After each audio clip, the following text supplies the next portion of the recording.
Wrestling World, what is up? This is your host, Luis Reynoso, reporting to you this week's top 5 WWE stories. So sit down, cause I'm bringing you up to speed of what you missed this past week in the WWE universe. And ladies and gentlemen, boys and girls, that is coming up next.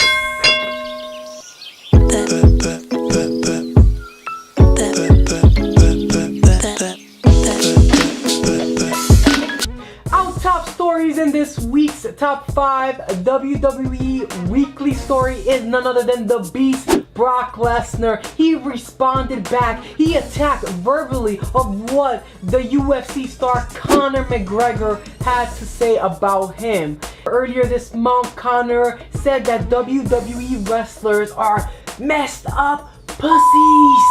Oh my gosh! And then he even tweeted that he will slap the head off of the entire roster. But he wasn't done there. Conor said that Lesnar is juiced to the fucking eyeballs when he steps into the Octagon, and that is what infuriated the Beast, Brock Lesnar, making him say the following statement. "Man, I take shits bigger than that kid, alright?" Lesnar said. "Come on guys, I know you guys all play fucking video games and you live in this fucking false sense of reality and shit, but I'm 290 pounds, alright? This guy's 145 pounds. That's if he's lucky and gets up and eats his fucking Wheaties, okay? If Conor McGregor wants to say some shit to me and gets his name out there more than he already has by dropping my name, I got fucking about 10 words for him. Come here face to face, Conor, alright? And say to my face. Otherwise, leave me and the fucking WWE out of it. Because I came to your arena and kick ass. Now, if you want, and if you're so fucking tough, come to our arena and try to kick some ass. We will see Brock Lesnar tonight as he faces one-on-one the legend killer Randy Orton. But the question is, will he take Randy to Suplex City?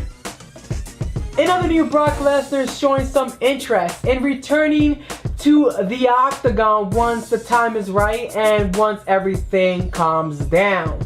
For him, of course.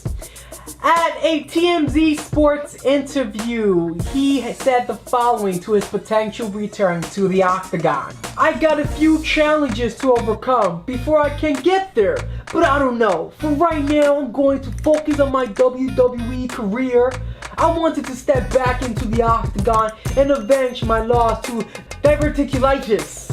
Sunday, I'm facing Randy Orton, and really, that's all that's on my mind." Earlier this week, Eva Marie, the Volcano Girl, she was suspended due to violating the WWE wellness policy.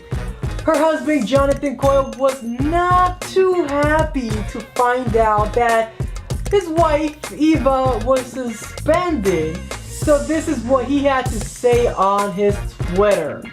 "When the public finds out why my wife was unjustly suspended, they will be absolutely outraged.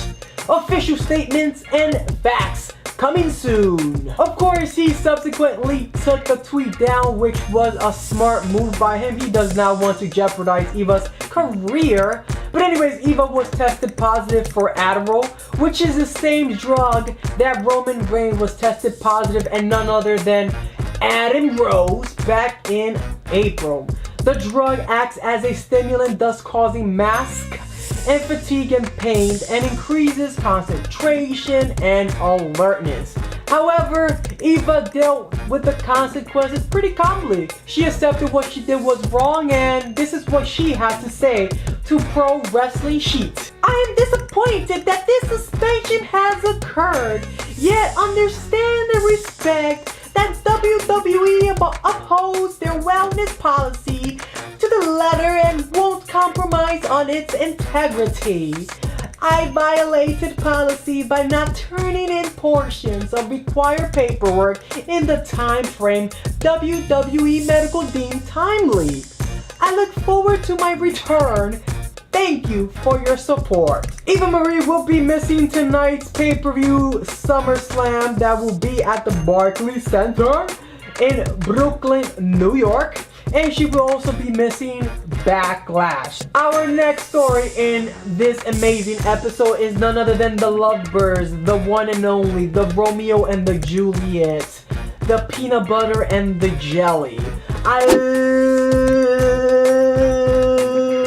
Alberto Del Rio and Paige have both been suspended. Oh my god, WWE is on a roll, suspending pretty much their whole fucking roster. But anyways, both Alberto Del Rio and Paige were suspended because they violated the WWE wellness policy. According to the Wrestling Observer, both Paige and Del Rio did not test positive for the safe substance, which is, I guess, a good thing.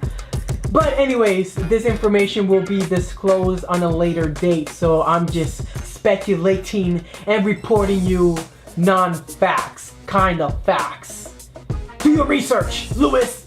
But anyways, Del Rio, he has an out clause with the WWE on his contract, which allows him to depart from the company basically whenever he wants. Well, technically on September. So we should see if he chooses that route. And if he does, then that sucks, but only time will tell.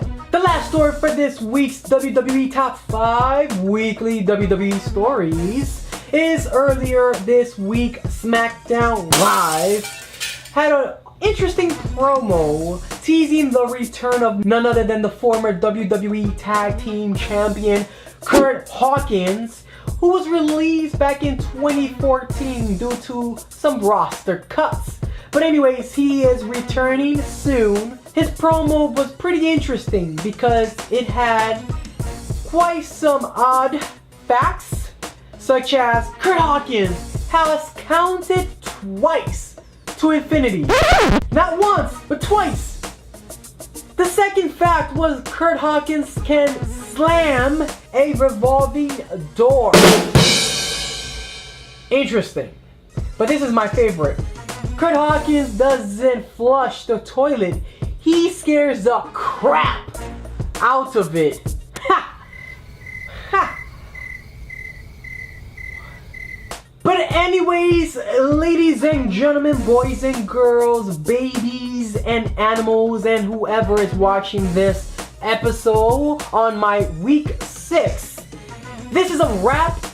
And I'm sorry to say that, but it is a wrap. Thank you for joining me on this week's Top 5 WWE Weekly Stories. Make sure you guys drop any comments, any feedback, disagreements, whatever you guys want downstairs. And if you guys enjoy this content and if you wish to know what's happening in the WWE universe next week, definitely subscribe. Come back next Sunday because it's going to be awesome. So why not? But anyways, guys, this is your host, Luis Reynoso, because you already know so, guys, and I think it's, time to log off.